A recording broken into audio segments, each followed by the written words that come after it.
Olá, amigos. No programa passado, nós comentamos durante a nossa reflexão que nós iríamos dar continuidade à análise da parábola do semeador. Nós a separamos em duas partes. A primeira parte ficou com a terra infértil à beira do caminho e o terreno pedregoso. E hoje ficamos de abordar, então, as sementes lançadas dentro dos espinheiros e as sementes lançadas em terra fértil. Só para recordar a parábola, para quem está só assistindo essa segunda parte, a parábola do semeador, Jesus narra essa parábola, dita essa parábola, dizendo que um semeador saiu a semear e lançou suas sementes, primeiro à beira do caminho, depois em terreno pedregoso, depois em região que cresceram espinheiros e depois em terra fértil. E explica para os seus apóstolos que ele é o semeador, que as sementes são a mensagem do seu evangelho e que à beira do caminho são as pessoas que não estão ainda com maturidade para buscar os ensinamentos do mundo espiritual, que nem se interessam por isso. Que a terra pedregosa é aquela que recebe a mensagem, se entusiasma, se emociona, mas não tem estrutura para prosseguir na sua espiritualização. E que existiria então terreno sufocado pelos espinheiros, quer dizer, a semente cai, ela germina, mas quando ela começa a crescer, os espinheiros não deixam ela crescer. E, por último, a terra fértil. Então nós vamos analisar hoje o que seriam as sementes lançadas em região de espinheiro. Fica muito claro porque o próprio Cristo nos ensina, explicando aos apóstolos o que ele quis dizer nessa parábola.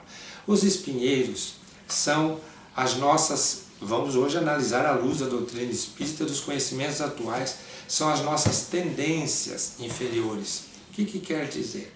Quer dizer o seguinte: quando nós lemos a mensagem, ouvimos a mensagem, acolhemos em nós a mensagem, nos sensibilizamos com a mensagem, temos vontade de nos espiritualizar, de nos entregar essa nova vida, de transformação moral, aceitar essa ideia da reforma íntima, tudo isso cresce em nós.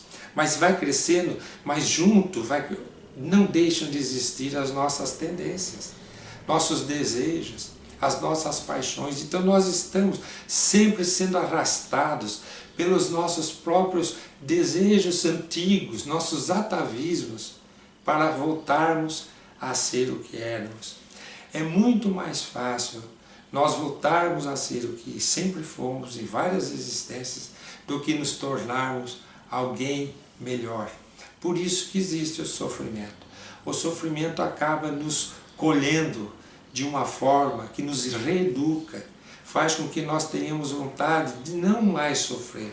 E quando descobrimos que a causa dos nossos sofrimentos são os nossos próprios desvios, que são causados por essas tendências infelizes, por essas tendências inferiores, então nós ficamos conscientes de que todo sofrimento que veio para nós, veio porque erramos, mais uma vez falimos. Então aí nós queremos não mais errar. Então nessa ânsia de não mais errar, nós aceitamos as mensagens espirituais nesta nova vida, damos margem a essas coisas maravilhosas, esses ensinamentos, a essas orientações sublimes que chegam a nós, convocando-nos a essa nova existência. No entanto, dentro de nós as nossas tendências ficam nos convocando para voltarmos a ser o que éramos. E não raramente caímos de novo, perdemos mais uma existência. Por isso que Jesus diz que existem esses espinheiros e eles são danosos. Ivone Pereira, ela narra num livro chamado Cânticos do Coração, uma história muito interessante, em que um médium, lá na cidade de Ouro Preto, onde ela cresceu, onde ela viveu os anos de sua vida ao lado dos seus pais, um médium era receitista, recebia o Dr. Bezerra de Menezes, passava receitas impecáveis, infalíveis, que sempre funcionavam. Era um médium de uma capacidade muito grande e trabalhava ali de forma bastante organizada, bastante determinada, bastante abnegada, até que chegou a hora da política. Quando chegou a época da política, naquela época, Ivone Pereira, para vocês terem uma ideia, desencarnou em 1988, se não me engano. Ela tinha 14, 15 anos quando isso ocorreu. Aquela época da política já era apaixonada, né? Ainda mais na região de Ouro Preto. Então aquele médium começou a faltar nas reuniões mediúnicas, começou a ir só para as reuniões políticas, começou a se envolver de novo com a política, que eram as suas tendências. De vez em quando aparecia no centro, só que em vez de receber os espíritos que davam as receitas, tudo, começou a se envolver com um obsessor, um espírito que o incorporava cheio de ódio, que o envolvia, chegava a jogá-lo fora da mesa, derrubá-lo da cadeira. Dava muito, passou a dar trabalho nas reuniões mediúnicas.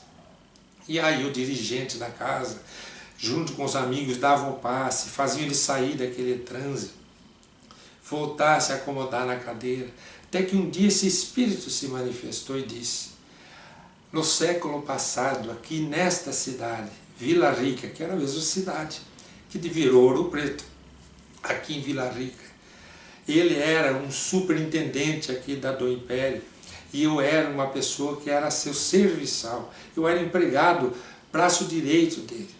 E ele começou a tirar dinheiro, roubar os bens públicos. E à medida que ele roubava, ele pedia que eu fosse lá buscar. E eu ia sem saber para que era aquele dinheiro, para que eram aqueles materiais que ele pegava e levava para ele. E eu trazia por ordem.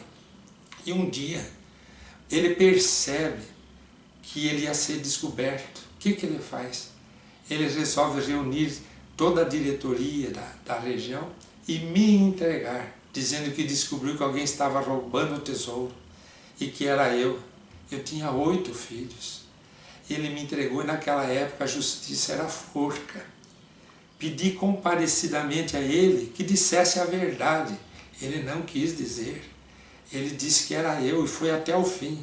Eu estava ali em praça pública, nesta praça, que é a mesma praça ali no centro da cidade de Ouro Preto, era a mesma de Vila Rica. Ali, com a corda no pescoço, eu pedi a ele, eu suplicava, conte a verdade. Não fui eu. Eu nem sabia que se destinava aqueles bens que eu ia buscar. E ele, sem nenhuma compaixão, deixou que eu fosse ali enforcado. O sobrenome da minha família foi tirado. Minha família envergonhada teve que fugir, mudar para cidades, outras cidades. Meus filhos, 8 filhos, foram desonrados, sendo que eu não tinha feito nada. O ódio que eu tenho por ele, eu não consigo me livrar dele. Quero que ele pague. Vim aqui, estou me vingando e vou me vingar. E por ele mesmo esse espírito dá essa mensagem.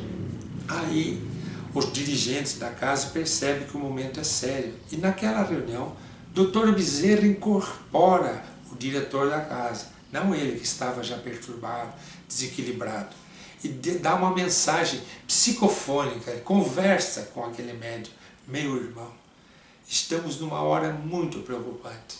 Eu peço de coração que nas próximas 3 semanas não se aproxime de bares, não se aproxime de rodas políticas. Passando essa fase, passará o risco que você está correndo de pôr tudo a perder, toda a chance que você teve nesta existência de se recuperar de suas atitudes negativas do passado. 3 semanas pediu o Dr. Bezerra, ele não conseguiu. Na semana seguinte ele já não veio na reunião, foi para uma reunião, foi para um bar, começou uma discussão política. Quando começa aquela discussão, eles bofeteiam uma das pessoas da mesa.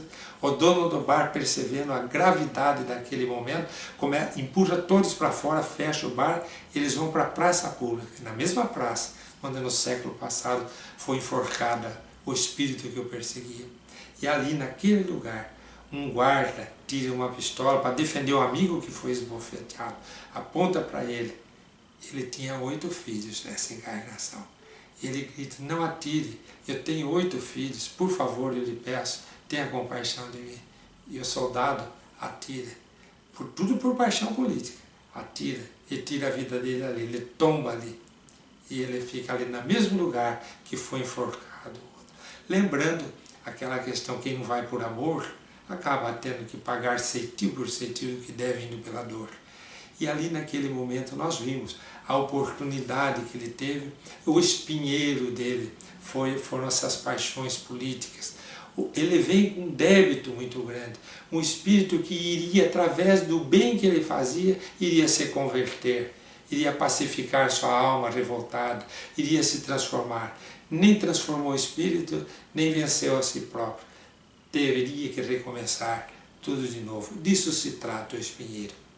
A terra fértil está aí aos nossos olhos, está aí Chico Xavier, está aí Dr. Bezerra, está aí Madre Teresa de Calcutá, está aí Irmã Dulce na Bahia, está aí Albert Schweitzer, o grande pastor, está aí protestante, né? Está aí em grandes vultos da humanidade, aqueles que acolheram a mensagem e multiplicaram aquela mensagem, como diz Jesus, 30 por 1, 60 por 1, 100 por 1, conforme as possibilidades de cada um. Busquemos refletir nessa parábola em que estágio nos encontramos na evolução.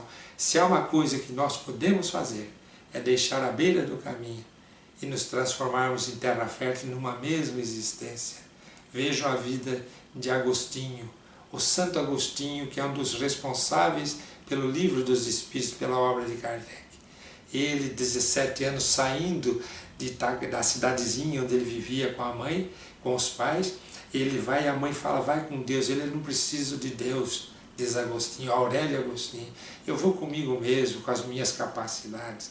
Quando ele escreve o livro As Confissões, ele diz lá, eu estava à beira do caminho, não acolhi a semente que minha mãe me oferecia, e depois vem se santificar naquela mesma existência, como o bispo de Hipona.